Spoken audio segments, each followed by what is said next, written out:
DJ Radley on the Wheels of Steel. DJ Radley playing the one song loaded into the OBS here to start off this podcast. Here we go. Welcome to Super Gamecast. This is your source for video game and video game industry news. My name is Aaron. I'm joined by Bronson. How you doing, bud? I'm doing good. Another fun week of writing about video games. That's right. Yeah, we were doing some writing here. How about you, Emily? What you been up to? Whole lot of work. Yay. Whole lot of work. But thankfully, inventory is done until at least next year, so I don't have to worry about shit. Fantastic. So, yay! I love not worrying about shit. I don't know about you. Right? It's great. Finally, we got Duncan here. Duncan, what have you been up to? You sound busy as well. Yeah, also working, and I have to also be writing, and I need to consume more Chinese novel slop. It never do you stops. need to, or do you want you really to? need to? That's It's really? like a need in my bones. Ooh. that's okay. All right, fair enough. Well, I'm writing about Chinese novel slop, so Oh, okay, you're doing research. Got it. that's got it. yeah, right. it's This research now. Yeah. I read a whole bunch of news and history of Xbox over the past, 15 years, and by the end of it, I was just sad. So, Yikes. Very good. I need to read Ugh. Chinese publishing rules because I know it's complicated, Ooh. and that you have to get state censor approval before you can publish lots of major works, I believe. So I need to go figure out how that works and see how it's relevant to the thing that I'm writing. Yeah, that's important Fair to enough. know. that's important research. So, in case y'all haven't figured out, you're going to be seeing some content from us on Chinese slop, gaming, and really everything in between. What's in between is, who knows, really. So be on the lookout for that on YouTube. And yeah, but we're here for video game news, so we're gonna jump into it, and we got a pretty decent one here. These next few here, I'm really excited to talk about. So let's go ahead and get into it. PlayStation 5 is going up in price. PlayStation 5. We all knew this was coming. Yeah, because they had done it in other countries, right? And they've held off on the They've done US. it in other regions, yes. That's very nice of you, but okay. That's our biggest territory, but turns out 4 months later that our government is still crazy, so they finally had to do it. Yep. You're realizing this now? I didn't realize it. Crazy or... It's just that they realized it, and it was like, oh, they're still nuts. All right, well, we got to do it. It's the fun thing about the economy that, who knows what on their spreadsheets when the right time is for their prices to go up. My guess is when the tariff situation barely changed, and then they ran out of inventory in the U.S. or are close to being out of inventory. Okay. Yeah. That is my guess. Is they had a bunch of stock, and that stock is sold through or almost sold through, and they were like, shit, we gotta raise price. This puts us in the interesting scenario where buying consoles on release is somehow better economically for you. Yeah. I bought usually the reverse of that. Yeah, I bought a PS5 at launch for $500. And after years of inflation, after 25% inflation over the course of 5 years, and now this $50 price increase, my base PS5 is arguably the cheapest it would have ever been buying it at launch. Wow. Yeah. Yeah. Okay. Yeah, so $500 in 2020 is $624 today. So okay. So it is And I have a base $125 PS5. cheaper Fuck. to have purchased a PS5 at launch than to get the PS5 Pro now. Well, the PS5, the regular PS5, PS5 Pro is $750 now, but So I mean, yeah, that's still more expensive. You bought a PS5 Pro last year. Yeah. When I bought it, it was $50 cheaper than it is this year, plus a year's worth of inflation, whatever the fuck that is. Yeah. So, what a weird time we live in. What a weird time. It's weird for a lot of reasons. A lot of things are topsy-turvy right now, to put it in the most whimsical way I can. To preserve some form of joy in this mess. But yeah, this is crazy. I'm glad I went at launch. Everyone's raising their prices right now. You know, Switch raised their OLED prices. Xbox has raised their prices. It's just kind of across the board happening. I think it's it's tariffs. It's mostly tariffs. That's the name of this episode. It's tariffs. It's mostly tariffs. Yeah. It's mostly tariffs. Unfortunately. Yeah. So. No, and I think that Nintendo is weird because they're like, okay, we raise the price on the accessories, we raise the price on the old system, we cannot raise price on the new system. God damn it! And they're trying to do anything but I do think the Switch 2 will get a $50 increase in the next year or two. If stuff stays the same. If stuff stays the same. If it stays the same, yes, I definitely see that. They're probably waiting to see, certainly feasible. I wouldn't be surprised if it was like after holiday, like get the Christmas sales out, and then all right. I'd see it happening like first quarter of next year at least. Maybe second. If the rumors are true of a new Animal Crossing, I think they will try and do it either right before or right after. Yeah. Oh man. Because that's a good question. So, do if it's like, if Animal Crossing is coming out summer, do you announce the Switch price increase in like, I don't know, January, February, let it sit for a month, then announce new Animal Crossing coming summer? Or do you announce Animal Crossing first? Right, and then have the price increase happen a little after bit, and then have the price increase. And then if they really want to play that game in a fun way, they could announce Animal Crossing, say, "Hey, this price increase is happening on X date," and just cause a feeding frenzy for systems. Yeah. And then they'll have another surge in sales for their Switch 2. Right. Yeah, which I think it's a trade-off of what you care about more, right? Do you care more about getting console sales quickly or damaging your brand image, right? Because like the fact of the matter is that the thing that sells the most consoles is announcing a price increase right before Animal Crossing, because they want the consoles to increase in price and then the sales to increase, ideally. Right. So if you announce a price increase, wait a little bit, and then announce Animal Crossing, people are going to start purchasing it because of Animal Crossing after the increase has already got into place, which means you're going to make more net profit on all of your sales. But everyone will be pissed off about it. More people will care in the first place because an Animal Crossing is out, which means more people's attention is going to be drawn to the fact that you increase your prices, which means people are going to be more annoyed about it. I think Nintendo has no problem pissing people off, though. They're really good at it. They're really, really good at it. I think they care enough to be strategic, because we saw this with the demonstration video for the Switch 2, which was a very impressive video, and then very quietly announced the price of it, elsewhere same day. Like, they have such an easy out of just going, there's a 10% tariff that we can't do anything about.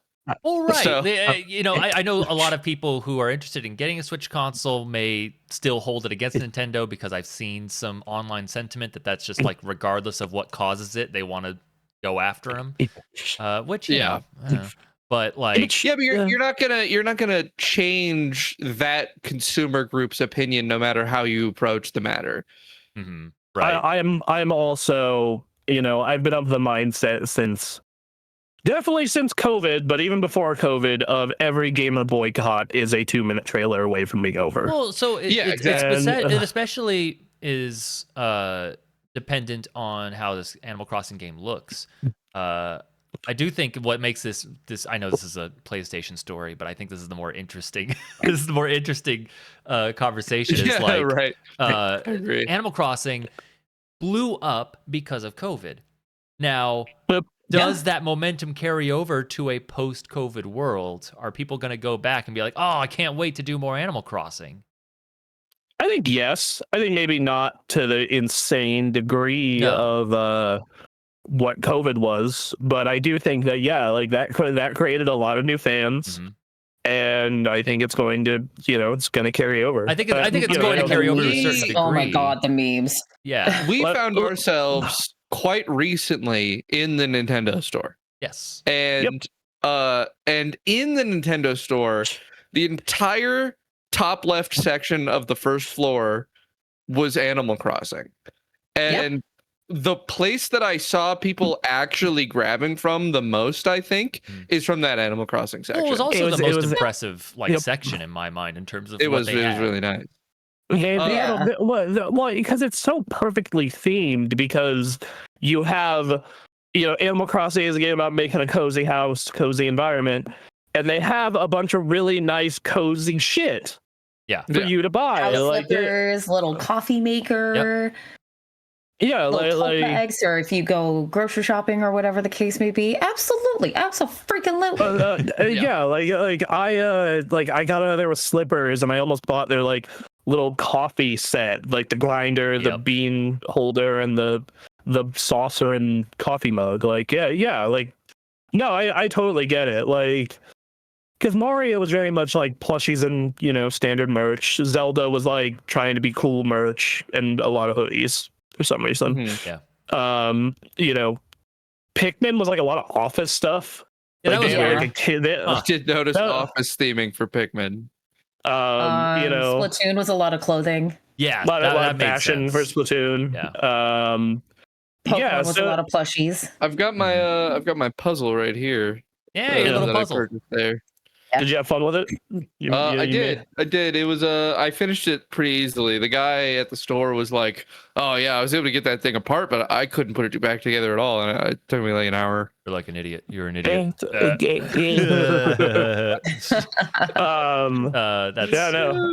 but I think that's an interesting thing of I think that a lot of Animal Crossing fans were made, including the likes of Elijah Wood and Danny Trejo.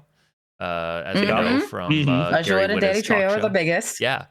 Yep. But if you combine that with a price increase, if you time that poorly, I don't think it will lead to a financial failure, but I think it will impact it.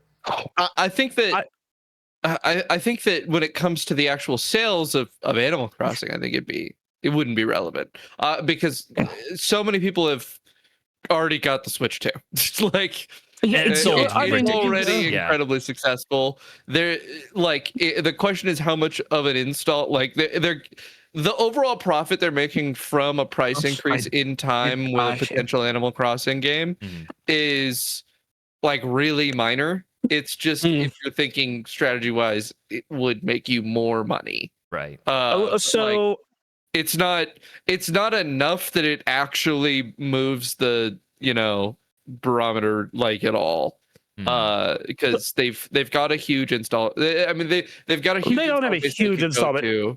They have a huge install base relative to how long it's been on the market. It's that is overall it's not huge, but relative to how long it's been on the market, it's fucking. They are at the pace they are going currently. They will be the most successful console of all time. I mean, you consider the pace of the console sold, and then their release schedule for this first year of their life is incredible. Banger. You go just in terms of big Nintendo games, and then going across franchises. You're getting Mario Kart, you're getting Donkey Kong, you're getting Pokemon, you're getting Metroid, and then you got Animal Crossing maybe coming. Kirby Air Riders. Kirby, Kirby Air Riders in November. That's right. Yeah. Did you see that mega Victory Bell announcement? That's gonna sell 1 billion copies. That thing, I swear to all that is holy. My friends and I were talking about that in our group chat recently. That thing, Oh, it's an abomination, and I love Pokemon. I do. What the fuck were they thinking? He said, "What if I tie my own mouth closed and inflate myself like a they're balloon?" past 1,000 Pokemon. It just What doesn't the matter fuck, anymore, man. Pokemon? What the fuck? And like, you know, you look at like even this first calendar year, you're adding in Hyrule Warriors, you're adding in, you know, like I said, Kirby Air Riders. I do think that we're going to be getting a couple other Nintendo things. Like, as far as Nintendo first party goes, this is an amazing goddamn year. Yeah. Like, like you could not have asked for better. And then to have the, you know, let's say first half of next year they get on Animal Crossing. Oh, buddy. Yeah. That's like GG everybody else. We rocking this shit. Yeah, like it's also Mario Kart has a 96% attach rate. Mm-hmm. That means, yeah, which it makes sense, but still, like, that's wild. That means even people who just bought the console, they most likely also went out and bought Mario Kart. Right. If a new Smash Brothers came out, they would be able to overthrow governments. They would, which would be useful. Yeah, I was about to say. We're encouraging this or anything like that. Let it be known. We're encouraging this shit. Is anyone else here getting Kirby Air Riders? Like, I'm super jazzed for that game. Yeah, that game. When's it coming out? November 20th. All right, I'm probably not gonna have the money, but really love the open world gameplay section of like the original Kirby Air Riders. Yeah. So I'm like, more of that. And you have more characters that you can play as. This is great. See, I want to do it because I want to support Sakurai. Like, that man. We gotta support the homie. That man looked so happy in that direct. He looked so. He did. Just, I was like, he's like, I can't believe they let me make this. And he let me end this. The fact that he's happy about a game means that he must be going back to the mines. Yeah, he's like, give it another year or two, and then we'll see another Smash. Yeah, well, I don't think it's gonna be out in a year or two, but I think what's gonna happen is this game is gonna come out, and they're gonna be like, all right, back to the dungeon you go. Here's the agreement. Put the shackles on. Yep. You got to do the Air Riders. Now we're getting Smash Ultimate 2. Get in there. All right. Yeah. He just comes. You just see him at the Smash Direct in 2 years. Oh yeah. No, he's deep in it. I don't know. We added 20. That has to be too, because like Smash Ultimate, everyone's there, right? Like everyone's there. Everyone's there. How do you add on to it? More people. No. It's you do another campaign. You do another Subspace Emissary. Yep. That's the only thing it's missing. And he describes doing the Subspace Emissary as like so terrible. It was, apparently the development that went into the Subspace Emissary alone was as much as the development of the entire rest of the game. Which is, I don't know, that seems wild to me. Okay, so in all fairness, like, let's say they keep Smash Ultimate mostly the same because it's almost perfect. Yep. They add a couple of new characters. Like, I'm sure I'm sure people would be happy to see, like Shovel Knight and maybe some other Nintendo characters who didn't make the cut. And then you just get some from Mario Kart. I've actually been seeing Mario Kart World. That should be a map. That should be a map. Moo Moo Meadows, next Smash map. Moo Moo Meadows. No, so I think, by the way, I've already been seeing memes of Kirby Air Riders where someone is like, they're just like, we have Cow, we have Hatsune Miku, and then it starts playing Starman for Starman. All right. The character Starman in Kirby. Yeah. He's a Starman. And I'm just realized they had Hatsune Miku to the next Smash game. Why not? Freak out. Whatever. They could do it. I realized how easy it would be for them to do it. Yeah. That or like Kazuma Kiryu.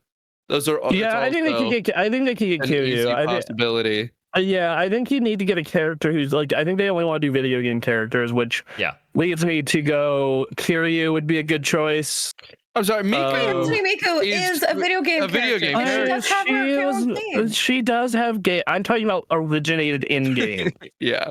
God damn it. It's just I think Sega is like such a go-to for them. Like Sega is so ready to give their characters over. Yeah, Man. like, They are. So. Oh, all right. Anyway, we're gonna move on. Hear me out. What's that? Do we get Sonic the Hedgehog for Smash? He's in Smash. He is in Sonic Smash. is in Smash. Is he in Smash? Yep. Yeah. He's been in Smash since Or Brawl. some more Sonic characters for Knuckles, Smash. clearly. I mean, Shadow's the Thank fun you. one, No, but Shadow's the go-to. It's gotta be Shadow. I like Knuckles a lot, but yeah. Sonic Movie 4 comes out. Everybody's hyped because it's Keanu Reeves still, and then they go, "Shadow's hot right now. Let's put But Shadow in the game." Shadows is already an assist trophy. Yeah, and you then know he they evolved, can. and then he woke up. So was Ridley, I think. Yeah, true. Also, You're there's no you're rule saying like, oh, they were an assist trophy, so they can never become a character. Like, I don't know. But I mean, also like, she could just be an Echo fighter for Sonic. Like that would not be hard. Sure. Yeah, but I wanted Sonic 06 lightning spears. Oh my God, Silver. All right, let's get back to the story. That's the topic at hand. Okay, so we're gonna move on to increase. the next story. Like we talked about Wait. Sony's price increases. Hey, you might want to get your Switch 2 now. I'm just saying. You may want to get any and all hardware now. I know we don't want to encourage panic buying, but I have a feeling this shit is only going to get worse. Panic buying right now. It's not panic buying. You should. Hey, save $50 to $100. You should panic buy from the company that we constantly complain about. The X-Brog Ally, I will call it. I like it. X-Brog Ally. And the Xbox Ally X is coming in October with a handheld compatibility program. So what exactly is the handheld compatibility program? Because I saw this and was like, what the fuck? Well, you know how on Xbox they have the X/S thing at the bottom that's like, this is a Series XS game. So they're this gonna is basically it's have compatible that. with the handheld or not. Okay, that makes sense. I would say it's probably a little closer to the thing Steam has for the deck. Yeah. Where it's like, this is playable, this is verified, and it'll run great. Yep. This is gonna run like dog shit. They're gonna do something similar, but from what I saw of the video, because I've been watching all the videos that came out of this thing from Gamescom, because I have a sickness and I love handhelds. Yes. As you do. And it seems like they're using their current performance check system. Like if you use the Xbox app on PC, it'll be like, oh, performance check, and then it'll compare your computer to whatever the game is, and it'll be like, you can run this great, or this game's gonna run like dog shit for you. Mm-hmm. And in my experience, that thing is useless. So that's right. Yeah. So. And the UI looks like they are using that exact system. So it only has 2 tags for it, which is handheld optimized and mostly compatible.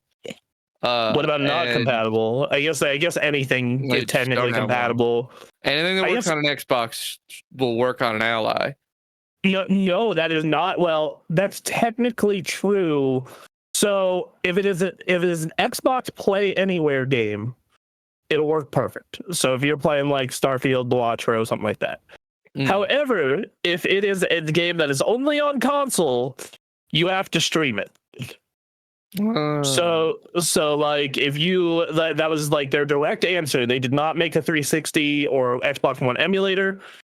They were like, "Yo, dog, you just stream it. Stream this." And I was like, "Fucking really?"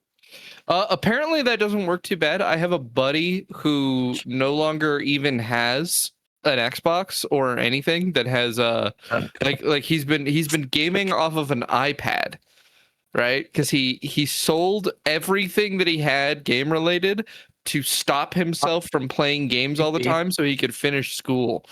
And the result of that is that he's made a lot of progress in school until he's discovered that on his iPad, he can stream any Xbox game that he owns.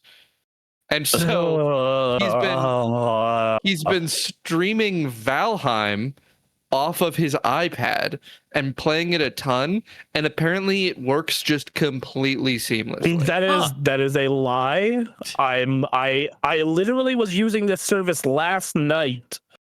So he hasn't had any complaints. That's all I know. Then he has very low standards. He sure does. I mean, look, he's playing games off an iPad. Obviously, he has low standards. Yes, because I had to capture footage for a 360 game last night, and I didn't want to drag a bunch of shit out of the closet to capture footage. So I was like, that game's on streaming, right? So I loaded up. And I do the intro section, which is in like this big castle. Like, yeah, there is a little bit of fuzziness and input delay, but it was playable-ish. You know, like you can definitely, if you watch the footage of it, you'll definitely see me miss some inputs and whatnot, but it was playable enough. And then I get to this section that's like this big, fairy castle grove area. And it has like all these particle effects and this grass, and it is the most pixelated piece of crap thing I've ever seen in my entire life.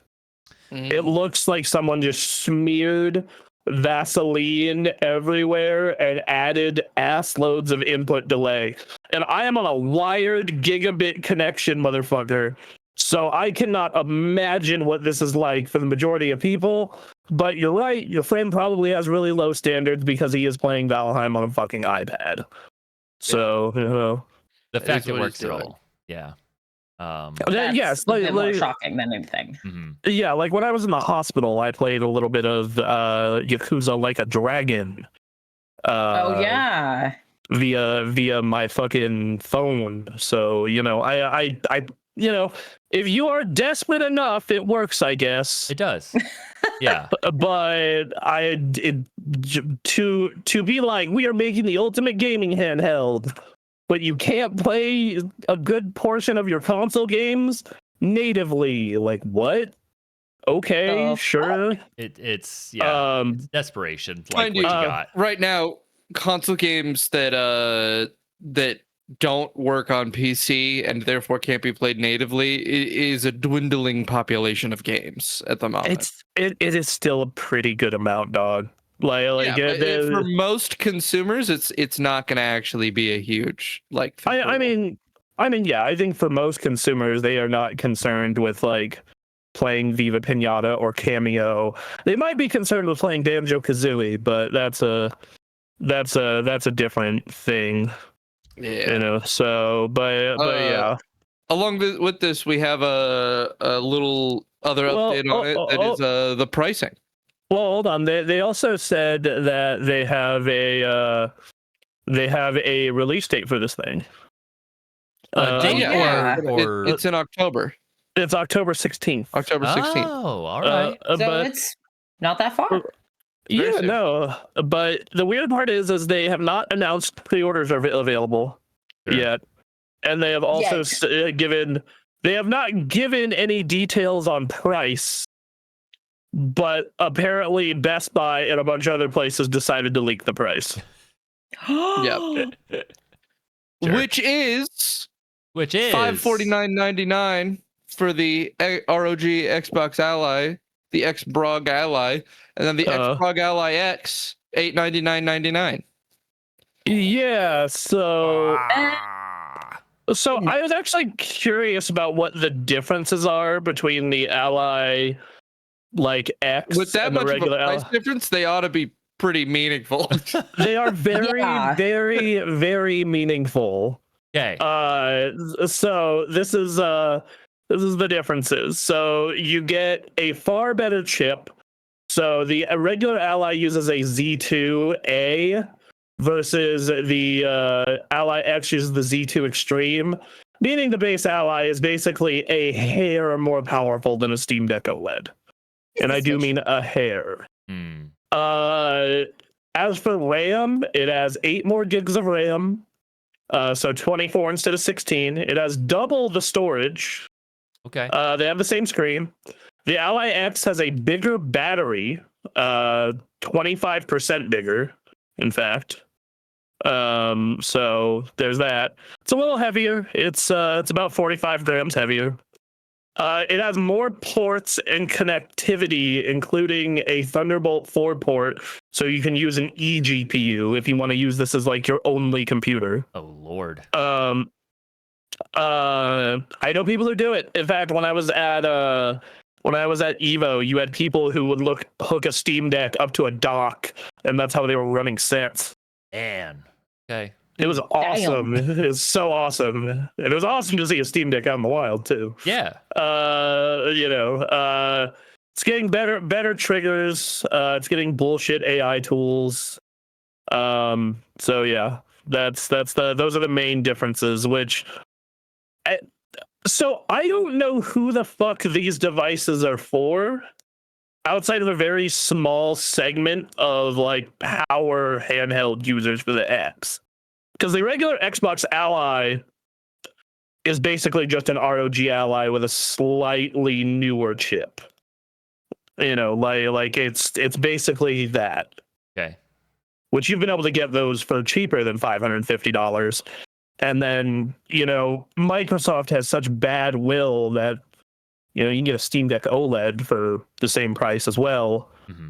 And I think this obviously targets people who are intimidated by the Steam Deck's like need for finagling and fiddling to get some things to work.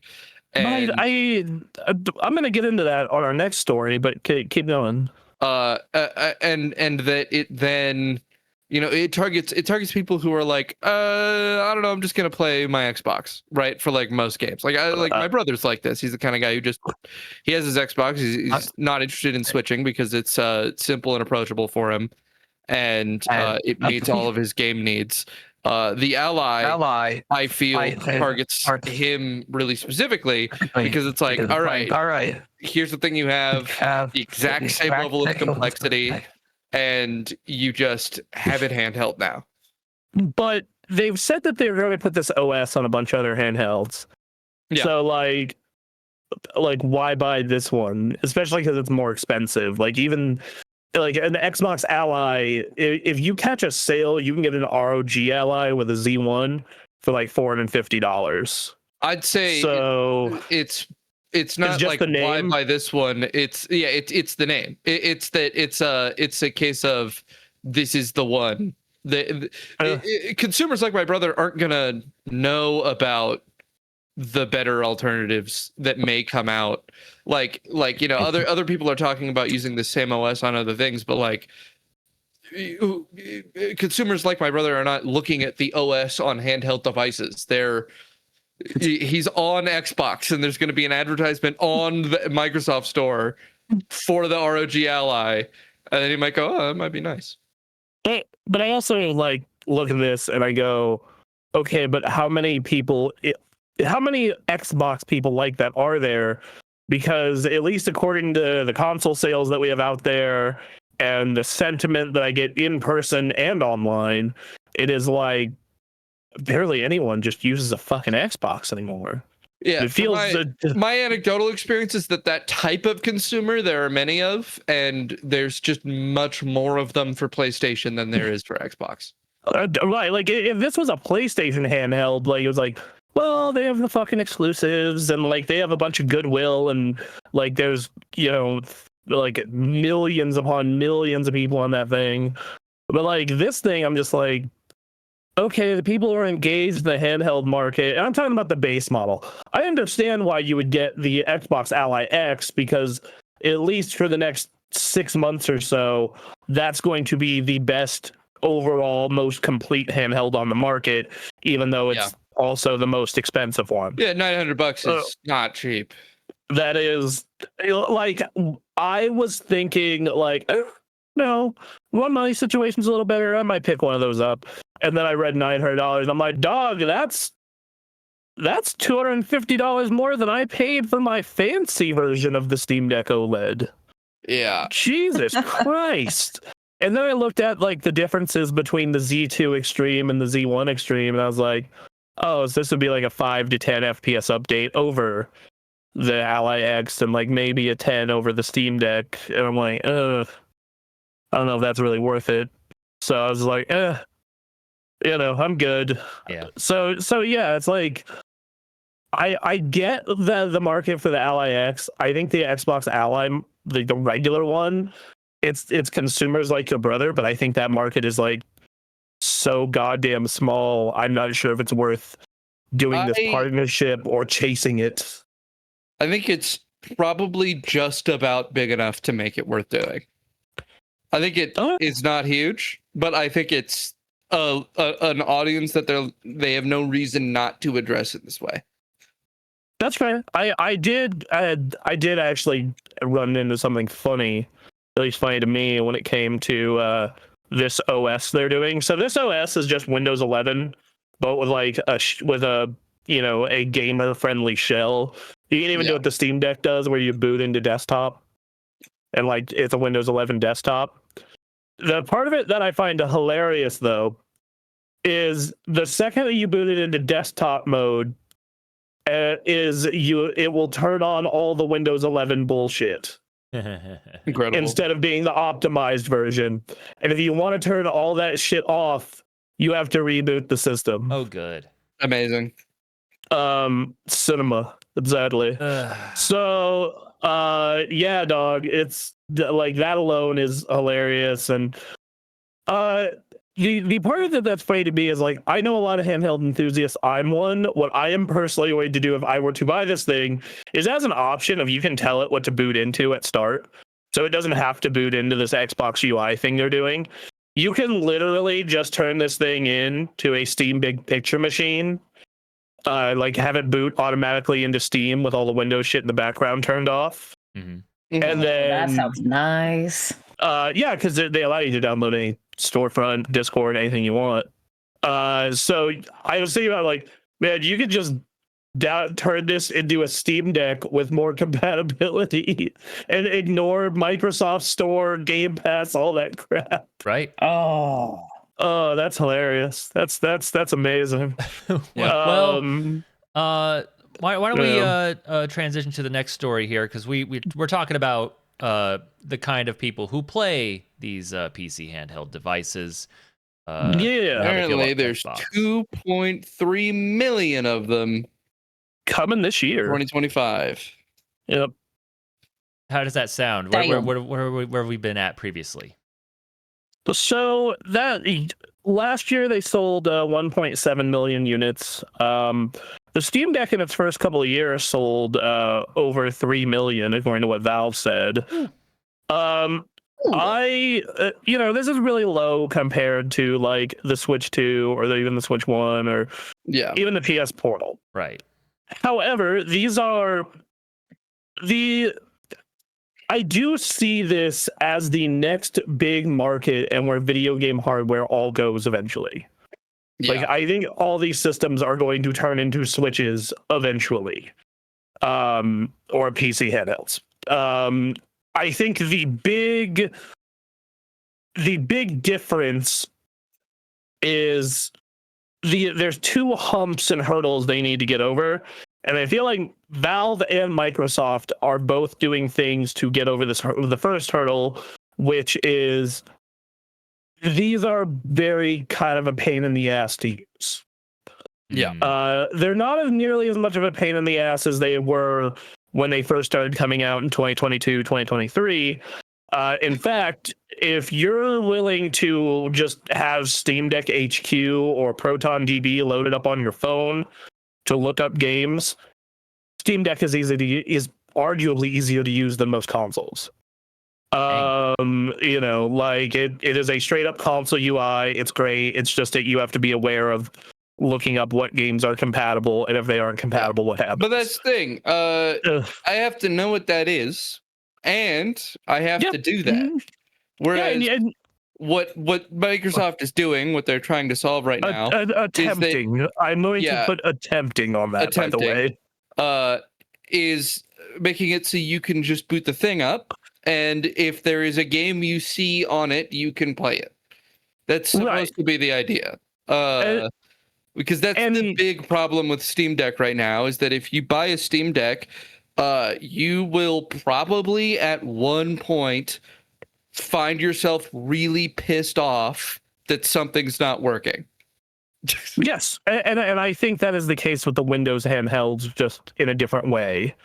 Because I think that Steam did some very smart things in terms of it's like, I think the Deck Verified system is a lot better than Microsoft's Performance Check. Deck Verified is definitely not perfect. It has definitely said, hey, we haven't tested this yet, or it's not playable when it totally is. Or like, we'll say this is totally playable, and they're technically right until you get to Act 3 of Baldur's Gate 3, and the frame rate plummets to the mid-20s. Right. So I think that, and I know Microsoft's got the exact same issues, like, Gears of War Reloaded is not out yet, but if you go on the store, they should be able to tell me if that can run on my computer. They can't. They say performance check not available. And that's like, that's a first party game, dude, that you own. Right. And you can't tell me if it's gonna run on this fucking machine. Yeah. What? It's out in 2 days. It's not like it's like, some game that's out in a year. So I think that this is a problem for everyone. I think Microsoft just has the least problems in solving it just due to Windows compatibility. But then they get another fun problem that all of these are going to have as well, which is, at the end of the day, these are still handhelds, and there's going to be limitations on performance. So what happens when you boot up a game, like Indiana Jones on a handheld? It's probably going to run not super great, regardless. I think that, honestly, their entire approach is just going to be that you're going to get a little icon. Like, I don't think it's even going to be a tag in the game. I think that when you're on the Microsoft Store on your ROG Ally, you're going to have a little icon on the box of the game, the little square that says handheld optimized, or shows a little ROG Ally icon to show that it's handheld optimized, and that you're probably gonna just be safe to play most of those games. And that's they're gonna try and just take the advantage that the console market has over the PC market of smooth interactability, and move that into this existing market that has the problem the PC market has of not smooth interactability. And I think that Valve has done that, and it is still had a lot of issues. Like, it's said, because that's exactly what Valve did. Because like when you put up a Steam Deck, it'll say these games pass all the compatibility checks and it's great on deck. And they have a whole category on the store called great on deck. And here are the games that run and play well on a Steam Deck. Mm-hmm. And then they have it is playable, and they'll tell you what the issues are. Sometimes those issues are not a big deal, and these should be listed as great on deck. And then they have either unverified or unplayable. That's typically like Battlefield 6 is going to be unplayable because it has this really shitty like anti-cheat problem. Like that's just what it is. And versus a game like Arkham Asylum, which is totally playable on a Steam Deck, but it says unplayable because of something in its settings that Valve is just like, oh, I don't know about this thing, man. Yeah, I think this just isn't a push from like I don't think they're literally solving the problem. I think it's a marketing. It's a marketing concept. It's that they're gonna the perception to the consumer is going to be, here's the version of a handheld for PC games that works like all the time. That's what they're going to be pushing it as. Is it going to be that? No, it's almost certainly going to be almost exactly as effective as a Steam Deck. Like the Steam Deck is engaging with the market to the best of the market's extent already, right? This is just going to be an updated version of what the production capability already is. It just being done by Microsoft. And I think that one is probably going to be worse because their performance check system is bad. Valve's is not perfect by any fucking means, but if you were to follow that, it would mostly work fine. You know, like I would still recommend going to Steam Deck HQ or ProtonDB, but if you were to follow that, it would mostly be fine. I believe if you follow the Microsoft one, it will mostly be fine. But I also think that, like the Steam one, it's going to run into hiccups. And Xbox already has enough bad blood and bad will right now that it's just going to piss a lot of people off. Yeah. Like it's going to piss a lot of people off. I can see the push being really successful, though, if, honestly, you just got to make it hard to install games that aren't good for your ROG Ally, right? Like, just make them less visible. The Steam Deck, you have access to Steam, and it tells you, sure, but like at the end of the day, if you want to install a game, you know what it is, you're going to go to it. If the ROG Ally just makes it kind of annoying to go and install stuff that isn't good for it, most people are going to end up avoiding it because they're like, oh, I have to go to the other section. If they just make the visibility lower, it could be a huge advantage to them in consumer perception.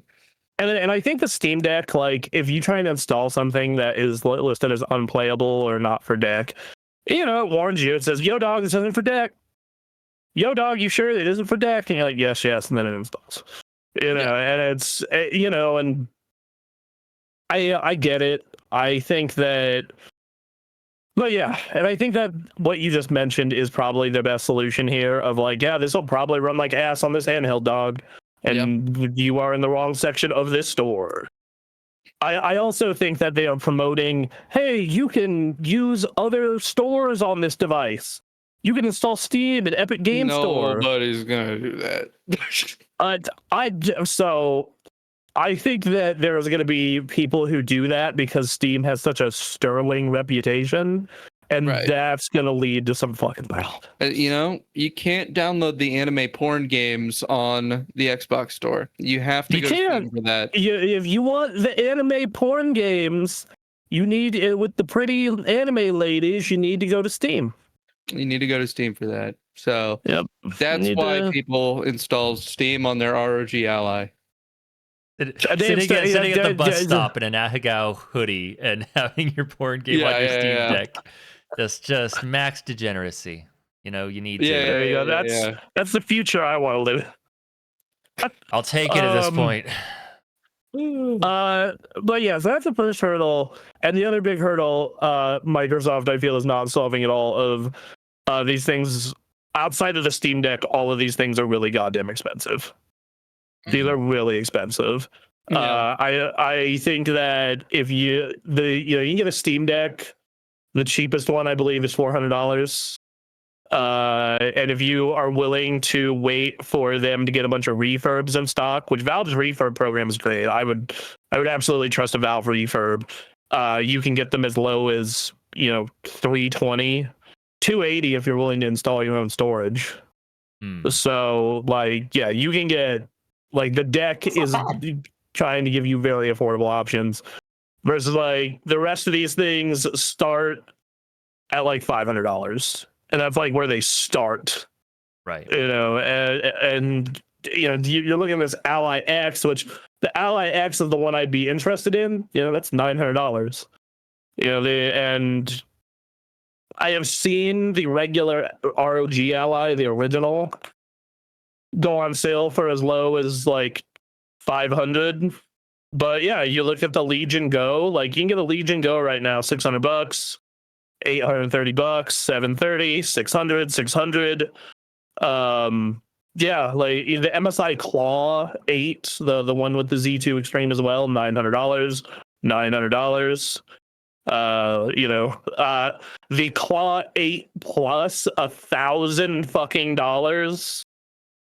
So yeah, dog. It's price is a factor with these, and that is one thing I think that Valve has understood is like, yeah, this thing is not going to be as powerful, but you can also buy one for $400. Mm-hmm. You know, if you want to buy one new. You know, my final conclusion on my take on the handheld market. Yes. I don't care, and I play my Switch in docked mode exclusively. That's fair. Do you not play handhelds at all? No, I got my 3DS for that. Rocking the 3DS still. Good on you. Someone's got it. You know, I feel like your 3D market is those. I feel like the 3D market for you is the analog pocket people, the fucking the people who make. Oh, hey, we made a Game Boy Advanced SP and gave it a backlit screen and a super powerful processor so it can play PS1 games now and N64 games. Like, which, that's fair. Those are cool. I like those. I nearly bought a bunch of them. Last game I played on handheld was Pokemon Yellow. Yeah. Okay. Good stuff. I highly encourage you to look up Analog Pocket. You're going to be a fan. I am familiar. Yes, it looks good. I think it'll be interesting. You know, PC gaming handhelds I think will grow, but I think it's going to have to be like, all right, the next series of consoles are handhelds that can be docked. Yep. Pretty much. And I think that is. I think that's a third issue is all of these when you hook them to a dock scale like garbage. Great. They all scale like trash.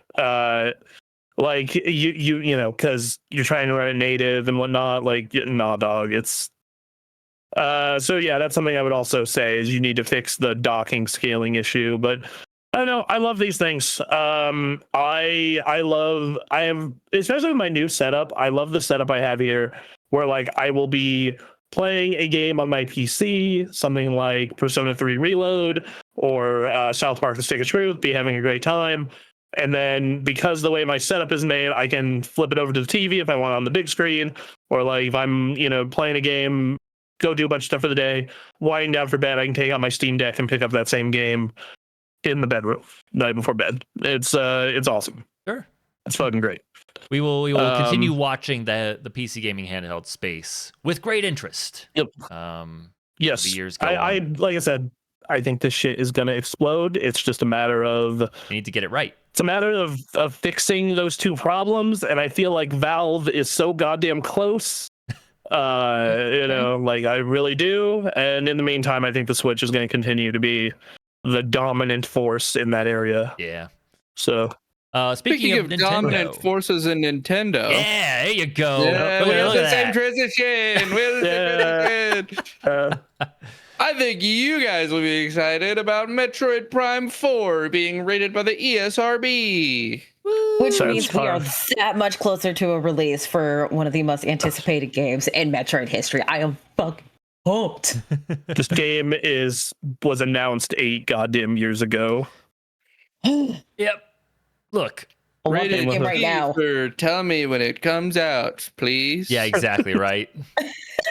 What does it say here? What is it teen for? Hold on. Does it not say in the story? I want to know why it's rated teen. What stuff it happens does not in this? say. Yep, it just says a description of the game, but that probably means it's coming out this year, and there's supposedly going to be a September Direct, which will hopefully tell us when the hell the game is coming out. You would Rated hope. T for tiny little Metroid. He goes around, he'll be in the game. Yeah. I mean, at this point in the story, I think Metroids may still be alive. I know they're all dead in Dread, but the Prime series takes place like before Super and all that drama. They'll bring it back. Are you telling me there are Metroid games that don't have Metroids in them? Yeah. That's bullshit. Mm-hmm. Yeah. Bullshit. Or they're only in flashbacks or like reference through Arma Chozo Society. That is ridiculous. Yeah, but like, come on. Listen, within 2 to 3 Metroid games, they're going to reveal this guy secretly has a Metroid. Samus had a Metroid for a brain the whole time. We just didn't know. Brain Troid. That's Brain what they Troid. call them. That's the new series. Of course. So yeah, Of course. Hey, Metroid's coming closer. I'm excited. I was excited. They announced this game at the last E3 I went to. Yeah. And I was super fucking excited. Yeah. And I'm still excited. It's going to be cool. I'm looking forward to it. I'm looking forward to playing Metroid with mouse controls. I've that's gonna be never awesome. played a Metroid. It's gonna be nuts. I played a little bit of Super What if I Metroid. hop into this as my only Metroid? Like I go to the newest one. How detrimental do you think that is to the experience, if at all? I don't think it will be. You run I around, think that shoot these aliens. stories are like, you run around, you solve puzzles, you shoot aliens. Like, have you ever played a Castlevania game? Nope. What the fuck, dude? Have you played the classic Shadow Complex? No, I don't know. No. Have you played? Complex? You had to have played Have a you played Metroidvania game before. Hollow Knight. Yeah. Okay, yeah, sure. Did you like Hollow Knight? Love Hollow Knight. You'll probably like Metroid a lot. Yeah. I mean, obviously, it's a little I'm bit different from Hollow Knight, of course, but Yeah, like, the combat's very different. obviously. You know the other Metroidvania I've played, Toho Luna Nights. I can't. The fuck? All right. Yeah, Somebody play the Clem. He's the trash man. I'm the trash He man. gets to the ring. He throws There's trash good all. stuff in that It's trash, got- man. It's got great pixel art, and it was on Game Pass. All right, fair enough. Hey, yeah. Well, Fair I highly recommend you check out the Metroid franchise. You can very easily play all of those games via Switch Online or other means. Alternative means, as Anthony and I bet call they it. got one on here.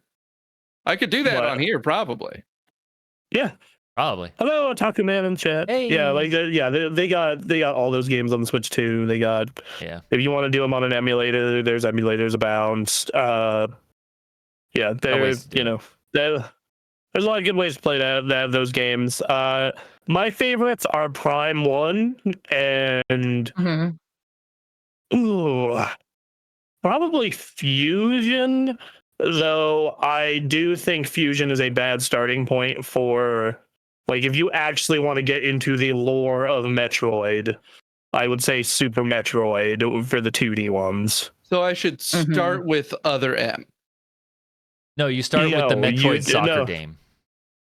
No, you start with Metroid Prime Pinball. There you go. Yeah. There you go. Yeah. So there's some deep cuts for everybody. All right.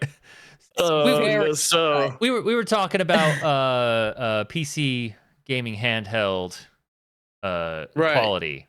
Let me tell you, Elden Ring is allergic to that. It's certainly on the Switch 2 at least.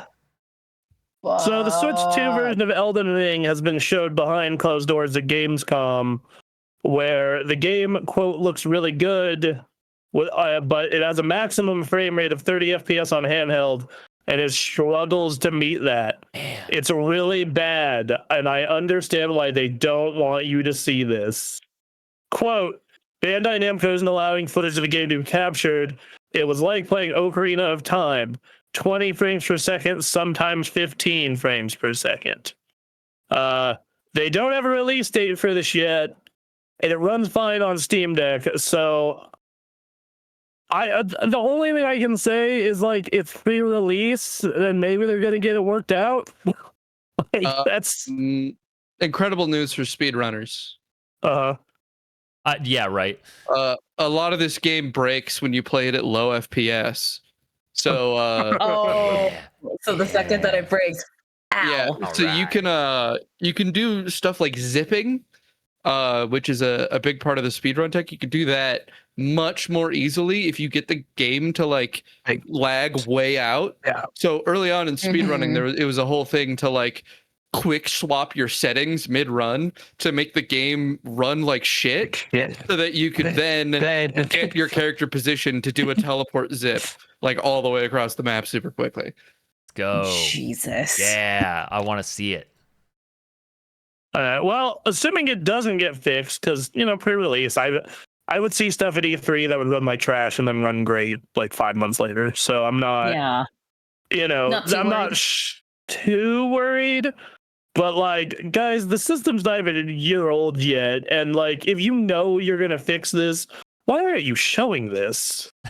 They had a deadline. Gamescom was gonna happen when it happened, and they had a booth. And then we need something for the Namco booth. I don't know, put this there. I guess, man. They're barely, they're barely doing Tales of Xillia remastered. So that's a thing. Okay, sure. Tales of Xillia was a really good Tales game, at least in my opinion. Gotcha. Bummer to get this story coming out so soon after Switch 2's release. Hopefully they work this out before release. Yeah, Elden Ring seems like a really poorly optimized game in the background. It is a very poorly optimized game. Yeah, it's a lot of that game is slapdash together.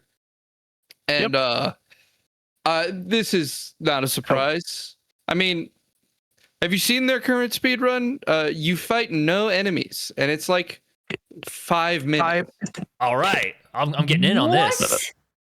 Yeah, you teleport around the map really fast. You instantly skip to the last area of the game. You kill Malekith by teleporting out of the arena and then back in, so he falls through the floor and out of the world. And then you teleport to the final boss and win the game. Yeah, doing the same thing. I like it. What the fuck? Yeah, no, it's speedrunning, baby. All right. Well, the game's incredibly speedrunners are nuts. Someone's going to win from the state of the game that it's in. Either it works out for most people or it works out for speedrunners. It'll be good. I can't wait. Yeah, at least somebody gets something out of it. All right, sure, I guess. Why not? Talk about something a little happier. Indiana Jones. Indiana Jones makes me happy. I don't know about you guys. Indiana Jones was one of the best games of last year. It's a brilliant game. I highly recommend it. Now this is coming to Switch 2. Let's hope that's not at 15 frames. This one's weird because it actually is super well optimized game. Like it runs great on a Series S, like perfectly. Oh yeah. At like 30. So I'm just like, it scales real well. It's deck verified. It's id Tech, which has pretty good history of, being set up pretty well. I would imagine it would run fine. That's the hope, at least. But we'll see. Yeah, we'll find out when we get there. And it also did the miracle ports on, on the system. So who knows? Right. It seems like a well-made game. And that game needs to get out to more people. So, right. And then give it the love that it so rightly deserves. And they're getting DLC, and so that's good. Very good. Indiana Jones lives on. Yeah, I haven't played it. And neither have I. I'm gonna blame the fact that I'm 27. It came out last year. Yeah. We talk about in relation to Indiana Jones as a whole, but. Exactly. All those movies, all the good movies came out before a lot of us were watching Indiana Jones. Yeah, like those movies all came out like 5 years before I was born, dog. We got Crystal Skull and the. I've seen them, but most of the people I know have not seen Destiny. Interesting. What? We're not teaching culture to the youth. Yeah, it's very apparent. I will. You will. Nerd culture to the youth. Those movies are great. You need to have a movie night with your fucking homies. They're pretty good movies. Yeah, all three of those movies. You invite your friends up and be like, "Hey, dog, let's watch Indiana Jones. Do a big movie night." I like how their faces melted. Yeah, they got that good face melting practical effects. I like Lost Ark is great. He's great in that third flick. Yeah. He is great in that third flick. I like Harrison Ford being sick and not wanting to do acrobatics, so he used his gun. A great scene. Yeah. Yeah. The intro to Raiders of the Lost Ark is one of the best intros to a movie I have ever seen. Yep. So yeah. I love how much Harrison Ford hates everything he's in. No, he loves Indiana Jones. He hates Star Wars. Indy. He has said multiple times he loves Indiana Jones.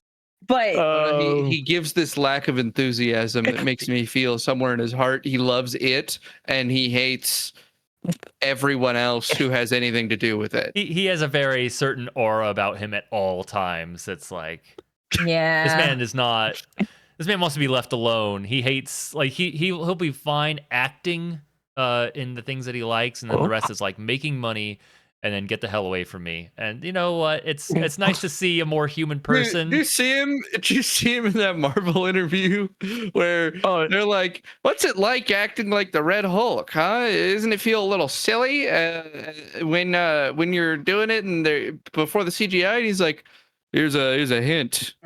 That's what the money's for. Yep. They pay me money, and I feel better about doing that." Yep. That's how it goes. So real. And we love Harrison Ford for that. So real. Indiana Jones. As long as everyone gets a chance to experience the Disneyland ride, because that's like one of the best. Oh, that is also that one.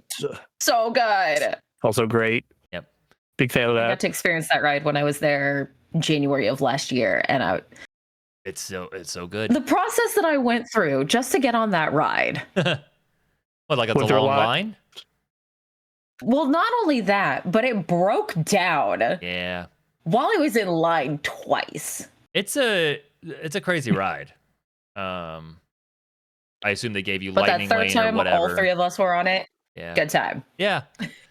I remember the one time I got to go to Disneyland, like I went on like 3 times. I did just nice. by far the best ride at that time in my mind. That was me, California Adventure and the Incredicoaster. Sure. Yep. Yeah. Oh God, they call it the Incredicoaster now. They Jesus, do. It's an incredible thing now. That thing used to be called the California Screamin'. Yeah. California Screamin'. And that thing kicked ass. Did. That thing was super awesome. So good. My favorite ride there is actually that water tube ride at California Adventures where you just get wet. And the reason it's my favorite ride is because me and my brother went on it like 9 times in a row once. Because no one was there. Oh, okay. And so we were just like, keep it going. And the guys were like, I'm not wet enough. All right.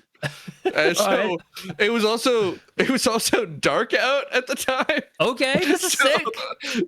So you the nighttime rides are the best. It's nighttime. We're wet. We're cold, and we just keep it going, and we go around 9 times in a row. It was great. That's cool. And that reminds me of a straight hour. Oh my! I had something very similar with California Screamin'. That was by far my favorite ride when I went. And Quinn and I were the ones there, and we wanted to go see it at like right when we got in. So whenever the park opened, I want to say we paid for that thing to get in the park a little early. And we 8:30 and 9 o'clock in the morning. Yeah, it's like 8:30 in the morning, and we go straight to California Screamin'. Because it's 8:30 in the morning, no one wants to ride that ride. So yeah, we rode that 6 times in a row. Nice. And then we could barely walk afterwards. We had to go sit down. Yeah. We had to apparently that's a big problem with Disney right now, is that doing things like that is now effectively impossible because the park is like wildly crowded. In fact, from me listening to Disneyland podcast recently, I found like your best shot was like when the Dodgers have an important game. And all the Southern Cali residents go and watch, because what I was listening to, the hosts went to Disneyland when Ohtani was finally returned to pitch again. So everyone went to go see the return of Shohei Ohtani pitching, and like that's the best you're gonna get. Is like, all right, I have to look at the Dodgers schedule for next year and see, all right, where are the most important games, and plan my trip around that to get the best shot. Imagine Imagine planning your trip around like a big Shohei Ohtani game, and then he gets injured, and your trip gets ruined because people cancel going to Dodgers games and go to Disney instead. Dude, that'd be rough. But no, that's the way it is. Disney's crazy crowded and expensive. Oh, don't I know it? Yeah. I don't get how it's both more crowded and more expensive. People got money and they want to go. It's the same way like these console prices are going to keep going up and they're going to keep selling. It's and also debt. People like debt. Like yeah, that's true too. I was about to say, like, dog, I have seen so much shit over the past year where I am just like, because because of financial audit, I fell into other similar shows via the YouTube algorithm, and like, oh, so like people are just doing all this fun shit just on a debt train, basically. Credit card, swipe, baby, swipe. Coachella tickets, 60% of Coachella tickets were purchased on buy now, pay later. Oh man! Oof. All right, that's dire, dog. Yep. That's such a high percentage. Yeah. That sounds like a lie. That sounds fake. But they offer and it. I know it's on not fake. all sorts of things, and It's I always true. look over it. But yeah, I guess There's a ton of news stories about it. It was a big deal when they admitted that. Yeah, 60%. That's so 60% of the people who went to Coachella did a pay in for or on fucking that's crazy, dog. That's I mean, you've watched Financial Audit. They've had multiple guests on that show alone that are just people who go to Disneyland too much, and that's literally it. And they're like hundreds it's their entire financial burden is that they go to Disneyland. And well, they got do you remember that story I told you about with Anthony, where it's just like it was that married couple where like there were like $110,000 in Disney debt. Oh my god! It was crazy, Damn. dog. Doing It was fucking nuts. And then, Aaron, I gotta send you the show sometime. It is my reality TV show.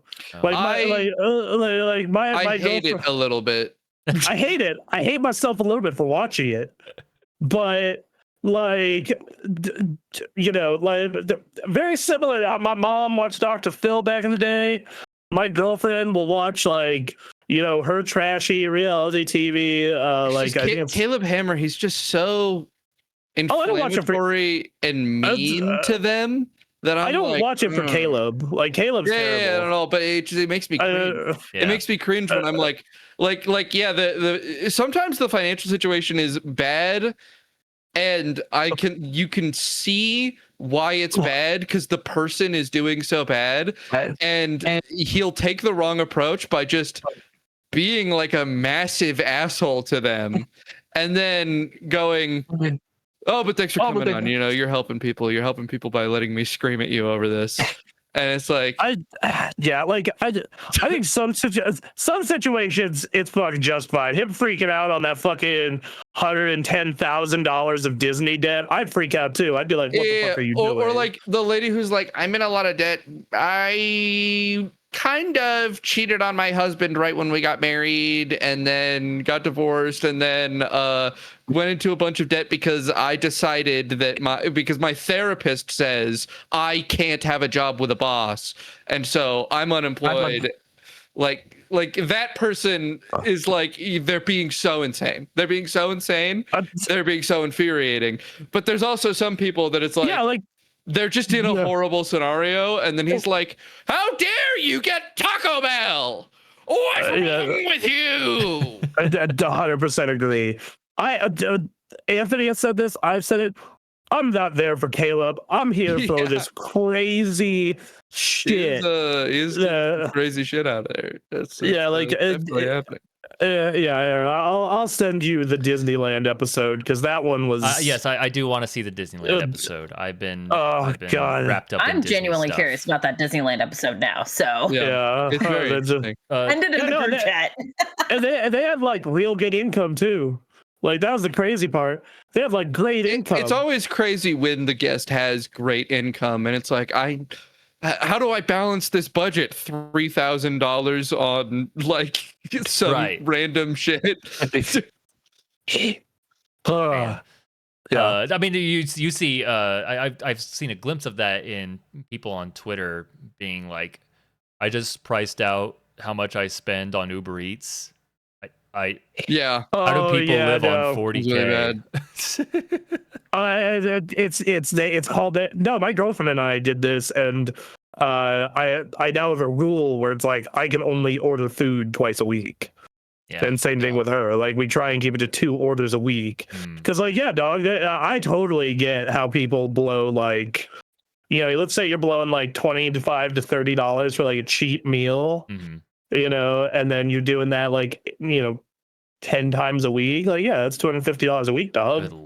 Good God. You know, just on fucking Uber Eats. Crazy. It's but no, like I have fallen. So no, what I have realized is like the vast majority of people make 45K or less, right? Like that's the median salary right now. I don't have the numbers in front of me, but that sounds right.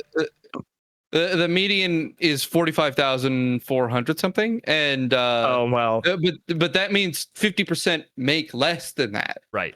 Yeah. So or like I said, for you make 45K or less.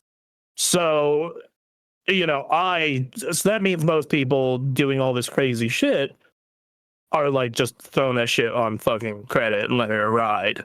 Right. You know, occasionally you'll get cases like myself where like I'm in a very fortunate situation if I have dirt cheap housing costs. You know, so like, but you know, like most people in that situation. Yeah, dog. I'm sorry, I'm wrong. The median income is 39,980. Oh, that's so much worse. Man. That's so much worse. Oh my God, dude. That's so much worse. Yeah, that's also like split between individual and household. Oh no, that's individual. That's individuals. Okay. Yeah, still. Wild. Which means household would be around household 80,000. Is 78,538. Yeah. Okay. So so that's still like, unless you have a very fortunate rental situation. I mean, if you're spending $250, you know, a week on DoorDash, equivalent to $1,000 a month, is $12,000 a year. That's more than 25% of your money. It's fucking crazy, dog. Crazy. Yeah. That's nuts. Well, I'm going to move us off this depressing topic. Yeah. Thanks, Indiana Jones. Thanks, Indiana Jones. Would you kindly follow me into this segue to this next story? Oh. Well, I have to beat you to death with a golf club now. Yeah. Sad. Rod Ferguson is taking over for Bioshock 4. Yeah, so that game's been in development hell for a while. Right. I didn't even know it was coming. I was just like, I guess they don't make Bioshock games anymore. It's done. Yep. It was a company called Cloud Chamber was established in 2019 to, you know, work on it. And you know, it's been in development hell, and they have brought you know, and prior to that, Cloud Chamber was laying off some folk. And apparently they decided to go snag Rod Ferguson to go work on it. Rod Ferguson was the person, you know, was known for being a steady hand on Bioshock Infinite's development. He was a Gears of War producer for 4 and 5, and he was the producer of Diablo 4. So he had some pretty big, big shoes to fill, and he's done some good work. He had got a reputation as a closer, which that's always weird when you get a guy like in the industry with a reputation like that. Like, it's like, okay, well, how much of that is true? How much of that was the team he was on? Right? Yeah. You know? Yeah. I don't know. Yeah, I mean, Bioshock, I'm surprised there hasn't been more from Bioshock. I guess it's because of this development hell. Because, like, from what I understand, Infinite was very successful, albeit not necessarily the best game. Right. Well, I liked it a lot at the time. Yeah. But Yeah. But my favorite thing to come out of Bioshock Infinite is this post someone made about it. Okay. It's Bioshock Infinite. Hit X to say racism is good, or hit Y to say racism is bad. Player, racism is bad. Booker stares at gun in hand for a long time. Racism goes both ways. Kills the only black character who has a name. Yeah. Well, what this says in the story is he's also working. He's basically head of the Bioshock franchise. So he's working on Bioshock 4, but he's also got his hands now in extra stuff, including a Netflix thing for a Netflix movie for Bioshock. So we may actually get that rated R Bioshock that we were denied. So we may get a Bioshock push in the next few years. I don't know. Also, a big part of why this went into development hell was because, and Bioshock went away for a while, was because Ken Levine was like, "Yeah, I'm done." Yeah, that's right. And then he went on to go make, or is currently working on Judas, which just looks like space Bioshock. Mm-hmm. You know, I worry that Bioshock will have a hard time in the current day, because it's so explicitly political, and I think that maybe people had an easier time ignoring like politicization in games, despite the fact that, you know, Bioshock, I can't imagine it being more on the nose about its political opinions. I cannot wait. I think that it will come out and it will go straight on the woke list. Big red mark. Yep. I cannot wait for the eventual post that I missed when Bioshock wasn't woke or political. I cannot wait. Yeah. Oh. Yep. That is gonna be. I'm gonna come in here and be like, I got our title for the week. I can't wait. You can't make a game more about how you don't like Ayn Rand than Bioshock 1. Yep. Like, yes, like that's the maximum amount of a game being about not liking Ayn Rand a game can be. Yo, dog, this sucks. The game. Yeah, like. Yep. Oh, so man, I mean, like, the plot is the plot of Atlas Shrugged into the video game. It's so insane. Nothing means anything anymore when it comes to online political discourse for reactionaries among us. So I can't wait for it. It's gonna be fun. Yeah, and I'm not interested in a new Bioshock at all, especially after the end of Infinite poisoned the well for that franchise, in my opinion, because it's like, oh, well, we now know what the deal with the universe is there. So it's like, all right, I guess, cool. There's going to be 1 million lighthouses with a bunch of different lighthouse stories that all kind of are similar to these. I guess you could do a different political theme and all of the... Oh, okay, here we go. Yeah, so here's what you do. Ignore all that shit. All right, go on. So you make Bioshock 4, you go, damn, that kind of ruins it, doesn't it? Let's not fucking do that. Yeah. And then don't start at a lighthouse. Just do some other shit. Just call it Bioshock again. Just do the Dead Space treatment. Bioshock. And then you do your own thing. And then now here's the thing. But Dead Space was a remake. I know. Like, are you gonna like? I was literally talking about the name specifically, just like here, Bioshock, and then like if they want to make just a straight remake of Bioshock 1, I'd be here for it. Sure. My worry is that Bioshock 4 is gonna be, hey, we're back in the underwater, and you can't do that again. You need to. Bioshock Infinite made the right choice by choosing an entirely different political ideology to go after. Right. Yes. Entirely different. Yeah.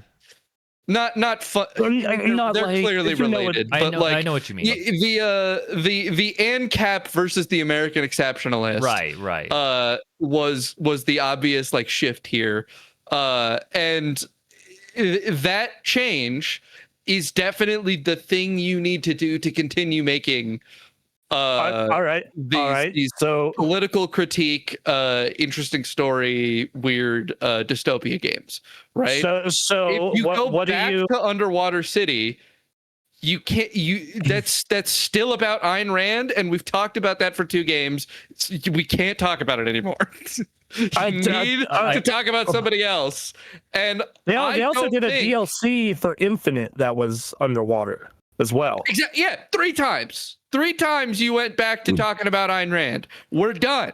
We're done with you talking about Ayn Rand. I propose a plan for this game that's been 8 years in development and is probably close to finishing. Yeah. I have a new idea. So Bioshock has this like underwater city that you navigate through. And then they did a city in the sky. The city in the sky. Okay. You now are in a giant labyrinthine warehouse of servers that are creating AI and are City using up all the water, and it's running out and it's getting hotter. And there's this guy, Elon Musk. I don't know. So let's get You're actually so right. That is 100% the right move. Is the takedown of the modern tech movement. Yeah. What political system do you go after? Well, because you did American exceptionalism, you did fucking capitalism. Jesus fuck Christ! Well, I think that the take of like the modern techno fascist is absolutely. If they're doing it, that's the way you do it. Yep. Further, you have 3 locations left. You've done underwater, you've done in the sky. You can do in space, a normal city, or underground. Those are your 3 more locations. So you can take your pick. Okay. And then you do that takedown. It's just my worry is that they don't have the teeth to go after any current relevant political movement, even though for both of the prior movements they went after, those were very active and prominent political groups at the time the games came out. And I also think that they're probably too scared to not be in the underwater city again. I think that we're gonna get underwater city or sky city again. I just I just don't have a bunch. You don't need to, right? It's just like here's an entry area. Here's a monologue that's driving the philosophy of the world you're entering, and then you're in. You got to fight the natural consequences of their ideology. The last that's such a good pull, though, Aaron. Absolutely who it should be after. I don't know. My problem with techno fascists is like. I feel like you can't do an Andrew Ryan with it, and the reason is because like all of your real life equivalents are just too fucking lame. Well, I know you have to make a fictional one that's like something a little more. Yeah, no, our actual versions suck, but also do like the American exceptionalists in our real life. So there's such an easy pull for who you make the techno fascist. It's Steve Jobs. Like Steve Jobs is not looked at as like this lame ass weirdo, even though he was a bit of a weirdo. He's a weirdo. I mean, he was a weirdo. I don't think he was that lame. He was a weirdo. He died because he refused to go on chemo, and instead he went and did juice cleanses to cure his cancer. He was also mean to people. Like he was this well-revered figure. And he was also actually kind of a piece of shit in private, and that's like such a perfect guy. Yeah, I think later. Like I look at like Steve Jobs as like that's actually kind of perfect because I think that dude was really good at seeing what like people wanted in a product. Mm-hmm. Like probably one of the best people I've ever seen at it, but he was a terrible human being. Have any of you watched the show Pantheon? No. I highly recommend it. It's a great show. A little silly to me, but I have different media takes than usual. But it's made by the team that made Invincible. Okay, I like that show. and it's about I would say it's ostensibly about AI in the modern day and like how society will cope with the progression of that. And their main villain character, it's Steve Jobs. Like it's 100%.